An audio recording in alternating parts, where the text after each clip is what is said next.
मत भूलो कि तुम मुसलमान हो। बस लोगों को छलावा देते रहो कि तुम मुसलमान नहीं हो, वरना मारे जाओगे। राह चलते ख्याल रखो कि कहीं तुम्हारी कमीज से मुसलमान होने की बू तो नहीं आ रही। ख्याल रखो किसी से बहस करते हुए, कुछ बोलते हुए, कुछ करते हुए, यहाँ तक कि हंसते और रोते हुए भी कि कहीं तुम मुसलमान तो नहीं लग रहे हो, वरना मारे जाओगे। ये बात हमेशा याद रखो कि तुम एक मुसलमान हो और तुम मरोगे नहीं, एक दिन मारे जाओगे। इलेक्शन कमीशन की क्रेडिबिलिटी पे एक सर्वे हुआ, 28% लोगों का सिर्फ भरोसा है। इससे ज्यादा भरोसा तो पंचायत वेब सीरीज में फुलेरा के ग्राम प्रधान का है।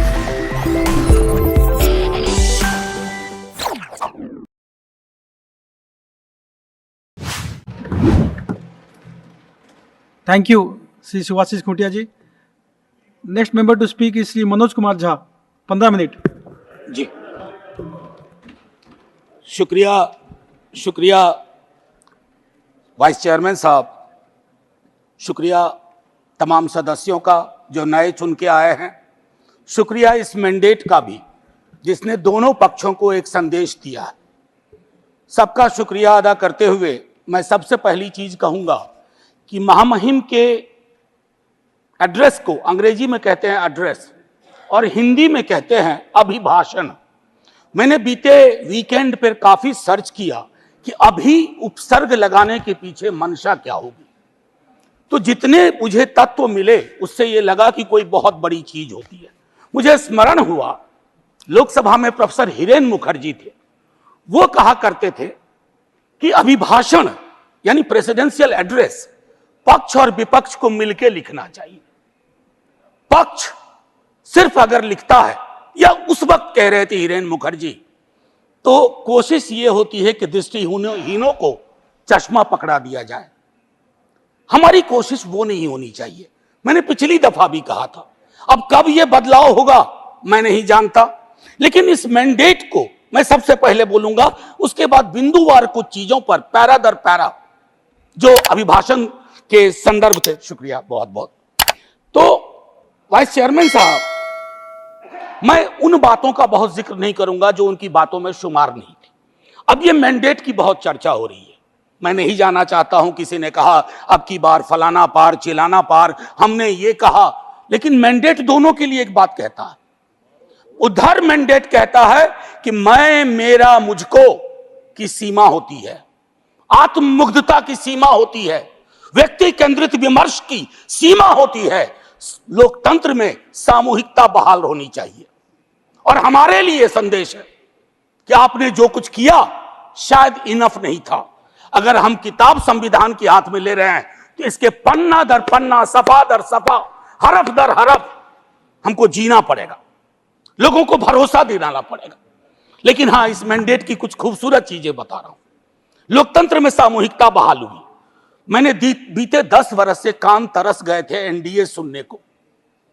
बीते 1 महीना में इतनी बार एनडीए सुना, दिल को बहुत सुकून हुआ। यकीन मानिए, विपक्ष में है, शत्रु नहीं है, लेकिन व्यक्ति केंद्रित विमर्श से यह मैंडेट आपको भी बाहर ले आया, वो बेहद आवश्यक था। दूसरी चीज कहूंगा हल्के लाइटर टोन में, अचानक मुझे लग रहा है कि हमारे प्रिय रक्षा मंत्री जी की जबरदस्त वापसी हुई है। हर मोर्चे पे वो हैं, इससे बात करनी है तो रक्षा मंत्री जी, उससे बात करनी है तो रक्षा मंत्री जी। ये सुखद संकेत है, ये सुखद संकेत है इस लोकतंत्र के लिए। अब माननीय वाइस चेयरमैन साहब, मेरा यह कहना है कि नीट को लेकर के बहुत बात हुई, नहीं बोलूंगा। मैं अलहदा आदमी था जब एनटीए बन रहा था, उस समय वेंकैया नायडू जी थे वहां। मैंने 0 आवर में 3 बार कहा कि इस देश को इस तरह की व्यवस्था परेशान करेगी। यह बीमारी नहीं पालनी चाहिए। 1 नेशन 1 फलाना, 1 नेशन 1 ढिमकाना, 1 नेशन 1 चिल्लाना। काहे को भैया, कहीं ऐसी स्थिति नहीं हो जाए कि 1 नेशन 1 ठेकेदार, 1 नेशन 1 कॉन्ट्रैक्टर पूरी तरह हुआ नहीं है संजय भाई, होने की संभावना है। अब अभी मैं इसलिए कह रहा हूं कि लोग कहते हैं कि राजनीति मत करो इस पर।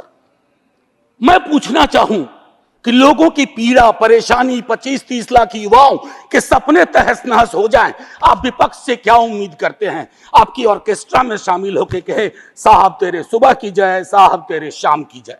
ना, विपक्ष को अपना काम करने दीजिए। अगर आपने ईमानदारी से एनटीए का मूल्यांकन किया होता, आपने क्लीन चिट पहले दिन ना दी होती हड़बड़ी में, आज ये नतीजे ना होते। एक वर्धा विश्वविद्यालय है, मैं आपके माध्यम से कहूं, हमारे माननीय हेल्थ मिनिस्टर और लीडर ऑफ द हाउस है यहां, सर वर्धा यूनिवर्सिटी में बहुत बड़ा फर्जीवाड़ा चल रहा है, जांच करवाइएगा। आप पावरफुल लोग हैं, हमारे पास पावर नहीं है, हम आपसे आग्रह कर सकते हैं। ये आग्रह कर रहा हूं, महात्मा गांधी के नाम पर वो विश्वविद्यालय हो रहा था और गांधी जी के लिए जो चीज त्याज्य थी वो सारी चीजें उस विश्वविद्यालय में हो रही हैं। परसों टिस में क्या हुआ, ये सब चीजें हमें चिंता देनी चाहिए। अरे आज आप सत्ता में हैं, कल को हम सत्ता में होंगे, लेकिन अगर देश के सरोकार ही रुग्णावस्था में चले जाएंगे, बीमार पड़ जाएंगे, तो फिर क्या बात, फिर कौन सी राजनीति, फिर कौन सी समाज नीति? युवाओं के रोजगार पर मैं ज्यादा नहीं बोलना चाहता, बहुत लोग बोले हैं। बिहार से आ रहा हूं सर, पूरे चुनाव बिहार में था। बिहार में हमें भले सीट कम आई हो, लेकिन बिहार के युवा से किसी भी जाति का हो, पूछिए नौकरी, नौकरी मतलब तेजस्वी। हमने मयार बदला, वहां चिंतन बदल दी, धारा बदल दी। अब आपकी मर्जी है, कुछ भी कहिए, आप लोग तो जज भी हैं, इन्वेस्टिगेटिव एजेंसी है। मैं हाथ जोड़ के विनती करता हूं, जितनी गालियां मुझको देनी है अपने भाषण में दे लीजिएगा, खूब दीजिए गाली। आदी हो गए हम गाली सुनने के, फिर सुन लेंगे आपसे गाली, लेकिन कुछ बातें रखने दीजिए। NIOS DLED का मसला है, आप ही ने बनाया, आप ही ने उसको डिलेजिटिमाइज कर दिया। भटक रहे हैं हजारों बच्चे, शिक्षा प्रेरक का वही हाल है। तो मैं ये कहना चाहता हूं कि देश में बहुत बुरा हुआ चुनाव के दौर में, भैंस मंगलसूत्र मुजरा टोटी तोड़ ले जाएगा, बिजली काट देगा। सर परेशान हुए हम लोग। मैं चुनाव देख रहा था बैकरूम से, कंप्लेन कर रहा था इलेक्शन कमीशन को, जिसको दाद दी गई है अभिभाषण में। सर कंप्लेन फर्स्ट फेज में किया, परसों मेल आता है, परसों डे फॉर यस्टरडे, अपना नाम, पता, असेंबली नंबर, मोबाइल नंबर भेजिए। अब किस बात का भैया, अब किस बात का? ये व्यवस्थाएं हैं। इलेक्शन कमीशन की क्रेडिबिलिटी पे एक सर्वे हुआ, 28% लोगों का सिर्फ भरोसा है। इससे ज्यादा भरोसा तो पंचायत वेब सीरीज में फुलेरा के ग्राम प्रधान का है। लोगों को यह सोचना चाहिए। मैं sir mathematical length of tenure के आधार पर नेहरू बनाने की कोशिश हो रही है। Sir mathematical length of tenure से नेहरू नहीं बनता। नेहरू बनता है जो गर्म हवा को पी सके, दूसरे के जख्म को देख करके उस पर मलहम लगाए, जख्म कुरेदे नहीं, जख्म पे नमक ना छिड़के, वो होता है नेहरू। तो सिर्फ मैथमेटिकल इससे। अब सर आपको एक छोटी चीज बताओ, जातिगत जनगणना की मांग की थी, हमारे जदयू के साथी लोग भी थे, अभी हैं मंत्री जी प्रणाम, हमारे जदयू के साथी लोग भी थे। नीतीश जी तेजस्वी जी ने मिलकर सर्वेक्षण कराया। सर मैडम कोर्ट में आया, कोर्ट में कौन खड़े हुए यहां, नाम लूं, सॉलिसिटर जनरल ने रोकने की कोशिश की। किसके इशारे पे हो रहा है? एक तरफ आप कहते हैं वंचितों का कोई नुकसान नहीं होने देंगे, और दूसरी तरफ आप इस प्रकार की कोशिशें करते हैं। आज बिहार की सबसे बड़ी मांग है कि सर्वेक्षण के बाद जो आरक्षण का आधार बढ़ाया गया उसको 9वीं अनुसूची में डालिए। अभी पटना उच्च न्यायालय का एक निर्णय आया है, हम इंतजार करते रहे हैं सरकार से, बिहार की सरकार से, कि वो चैलेंज करे इसको, नहीं तो राष्ट्रीय जनता दल पिटीशन लेके जाएगा सुप्रीम कोर्ट। सर आप बोल दीजिएगा, अभी तक गई नहीं है, मुझे भी जानकारी है सर, बहुत फॉलो करता हूं क्लोजली, बहुत क्लोजली फॉलो करता हूं। सर अभी महामहिम ने मेजॉरिटी की बात की, मैं उस पर शुरू में बोल चुका हूं। लेजिस्लेटिव मेजॉरिटी को हमेशा मॉरल मेजॉरिटी के सापेक्ष रखना होगा, मॉरल मेजॉरिटी के सापेक्ष। अगर आप मॉरल मेजॉरिटी से नहीं चलाते हैं तो लेजिस्लेटिव मेजॉरिटी जिस दिन साइकिल पे तीर सवार हुआ ना, ये उड़ जाएगा। साइकिल चुनाव चिन्ह है टीडीपी का और तीर हमारे रामनाथ भाई का, जनता दल यूनाइटेड का। एनीवे, भाजपा का देखिए कभी कभी मैंडेट कितना खूबसूरत काम करता है। हम बचपने से बीजेपी को मैं फॉलो कर रहा हूं, सारी पार्टीज को करता हूं, बीजेपी को भी कर रहा हूं। बीजेपी का संकल्प पत्र हुआ करता था, इस बार वो हो गया था मोदी जी की गारंटी। इस डेमोक्रेटाइजेशन का जो मैंडेट है, इससे आपको बहुत बड़ा फायदा है। व्यक्ति के समक्ष कोई भी दल समर्पित ना हो जाए, ये मैं समझता हूं उपलब्धि आप लोगों की भी है जी। आरजेडी गारंटी नहीं लिखती है व्यक्ति की।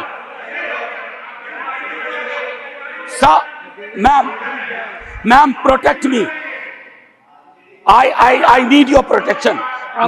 Ma'am chairperson, I have 15 minutes. आप Would you care to sit down, sir? आप जरा बीच में मत बोलिए। ये तरीका नहीं है sir, leader of the house ऐसे चलेगा? आप बीच में मत बोलिए प्लीज। मैम कभी किसी को टोका टोकी नहीं करता हूं, सच चुभने लगता है सर। मैं फिफ्थ पैरा दिखाना चाहता हूं, प्रेसिडेंट के एड्रेस का फिफ्थ पैरा। इसमें कहते हैं ग्रोथ स्टोरी, अच्छा लगता है सुन के। What kind of growth? कैसी प्रगति, कैसा विकास? Joblessness, hopelessness, फेसलेसनेस। और आप चाहते हैं कि उस इकोनॉमिक प्रॉस्पेरिटी के पक्ष में हम ताली बजाएं। मैम मेरी ये किताब कॉन्स्टिट्यूशन संभवतः सबसे पहले मैंने ही दिखाना शुरू किया था। निर्मला जी नहीं है हमारी फाइनेंस मिनिस्टर, हर बजट के बाद में आर्टिकल 39 पढ़ता था। कॉन्सेंट्रेशन ऑफ वेल्थ, कोई ब्लूप्रिंट है कि आय की जो असमानता है इस देश को लील रही है, ताली बजा रहे हैं। 5 करोड़ पूंजीपति तरक्की कर रहे हैं, उसको देश की तरक्की मान रहे हैं। कभी उस युवा से पूछिए वो देश की तरक्की को कैसे देख रहा है, ऐसा जवाब देगा कि मुश्किल पड़ेगा हैंडल करना। मैम पैरा 16 में बाबा साहब को सेलेक्टिवली कोट किया गया। यह सेलेक्टिव कोट बड़ा परेशानी का चीज है कि आप किसी को सेमीकोलन के बाद कोट कर दें, उसके पहले की बात छोड़ दें। ये इसको हम लोग की भाषा में एकेडमिक्स में कहते हैं ऑलमोस्ट अकिन टू प्लेजरिज्म, वो किया गया। अब प्रधानमंत्री जी ने चुनाव के वक्त कहा कि एक ही जाति है, वह है गरीबी। सुनने में शायराना लगता है, खूबसूरत लगता है, फिल्मी लगता है, लेकिन ऐसा क्यों है कि जातिगत हिरार्की में नीचे जाते हैं तो गरीबी बढ़ती है, ऊपर जाते हैं तो गरीबी घटती जाती है। अब मैं समझता हूं कि ये एनएफएस, नॉन फाउंड सूटेबल, ये चिंता का विषय है सबको। अभी अनुप्रिया पटेल जी को चिट्ठी लिखनी पड़ी है। मैं बताऊं, ये एक मानसिक रोग है जो नॉन फाउंड सूटेबल करता है विश्वविद्यालयों में। इस मानसिक रोग से डील नहीं किया ना तो हमारी कथनी और करनी में मीलों का फासला होगा। कहा गया पहले की कुछ सरकार अनस्टेबल थी, लेकिन अगर आप प्रो पीपल लेजिस्लेशन का विश्लेषण करें तो सबसे ज्यादा खूबसूरत क्षण सो कॉल्ड कोalition गवर्नमेंट में आई है। और मुझे उम्मीद है कि आपकी इस कोalition गवर्नमेंट को भी उस प्रेशर को समझते हुए प्रो पीपल लेजिस्लेशन पे काम करना पड़ेगा। टू बिगिन विथ अग्निवीर को सेना में भर्ती को पुरानी तरीके पर लाइए ताकि युवाओं के साथ न्याय हो पाए। मैम वो मैं बोल चुका हूं। भारतीय न्याय संहिता आज से लागू हो गई, लेकिन हमें याद रखना चाहिए 150 सांसदों के निलंबन के साथ यह पास हुआ है। इसमें कोई चर्चा नहीं हुई। यह एक कदम है पुलिस स्टेट की ओर, एक ऑर्वेलियन स्टेट की ओर। इससे मैं आगाह करता हूं क्योंकि हमेशा आप वहां नहीं होंगे। जब यहां होंगे तो यही दंड प्रावधान लागू होंगे। मैं और सुनिए, para 26 disruptive forces are conspiring to weaken democracy. महामहिम से कहलवाया गया ये स्टैन स्वामी कौन थे? कैसे इस दुनिया से गुजर गए? क्यों आज भी उमर खालिद, मीरान हैदर, खालिद सैफी जैसे जवान जो सरकार की आलोचना को देश की आलोचना बना दिया गया। और मैं 2 किताब, अगर ये किताबें मेरे पास भी आती हैं, मेरे पास आती हैं, तो नड्डा जी के कार्यालय में भी पहुंचना चाहिए। The incarcerations by Alpa Shah और ये challenging caste by Ajaz Ashraf, ये दास्तान है, ये दास्तान है democracy, how it is being muzzled. Anyway, सब मैम, मैं ज्यादा वक्त लेते हुए नहीं कहूंगा। इमरजेंसी पे बात हुई, मैं इमरजेंसी पे बात हुई मैम, वाइस चेयरपर्सन, इमरजेंसी पे बात हुई। सचमुच बहुत बुरा अध्याय था, लेकिन मुझको लगता है कि इंदिरा जी के एडवाइजर बहुत स्मार्ट नहीं थे। आज की तरह के होते ना तो कहते 352 की जरूरत भी नहीं है, ऐसे ही बना देंगे। ये हालात, ये फर्क है। और आखिरी में कहूंगा कि ये जो चुनावी विमर्श है, इसकी वजह से जहर बहुत है समाज में। लिंचिंग चल रही है, लिंचिंग। मैं कितने विजुअल्स बताऊं। आज से 3 दशक पूर्व मुझे स्मरण है, राही मासूम रजा ने एक छोटी कविता लिखी थी, मैं यही कह के खत्म करूंगा। उन्होंने कविता लिखी थी, वो आधा गांव के लेखक थे। कई लोग उनको महाभारत के लेखक के रूप में जानते हैं। उन्होंने एक, और उनके लिए गंगोली और गंगा उनकी मां थी। ये था एक भारतीय मुसलमान का चित्रण। उन्होंने लिखा था, मेरा नाम मुसलमानों जैसा है, मुझको कत्ल करो और मेरे घर में आग लगा दो, मेरे उस कमरे को लूटो जिसमें बयानें जाग रही हैं मेरी, और जिसमें मैं तुलसी की रामायण से सरगोशी करके कालिदास के मेघदूत से कहता हूं मेरा भी एक संदेश है। अब आइए दूसरा, ये 3.5 दशक पूर्व लिखी गई अभी, और यही मैं खत्म करूंगा। ये पूरे देश का चित्रण है, ये हम सब के लिए आईना है। वरना मारे जाओगे, रघुवीर सहाय को याद करते हुए एक युवा कवि अदनान नाम के लिखा है। मत भूलो कि तुम मुसलमान हो, बस 30 सेकेंड और लूंगा। मत भूलो कि तुम मुसलमान हो, बस लोगों को छलावा देते रहो कि तुम मुसलमान नहीं हो, वरना मारे जाओगे। राह चलते ख्याल रखो कि कहीं तुम्हारी कमीज से मुसलमान होने की बू तो नहीं आ रही। ख्याल रखो किसी से बहस करते हुए, कुछ बोलते हुए, कुछ करते हुए, यहां तक कि हंसते और रोते हुए भी, कि कहीं तुम मुसलमान तो नहीं लग रहे हो, वरना मारे जाओगे। ये बात हमेशा याद रखो कि तुम एक मुसलमान हो और तुम मरोगे नहीं, एक दिन मारे जाओगे। विवेकहीनता, तर्कहीनता के समाज को ध्वस्त करिए। आइए हिंदुस्तान बनाइए, वो हिंदुस्तान जहां कोई फर्क ना हो, गले लग सकें। ये नहीं कि चुनावी मंच से कुछ, जमीन पे कुछ। जय हिंद मैम, जय हिंद। Thank you.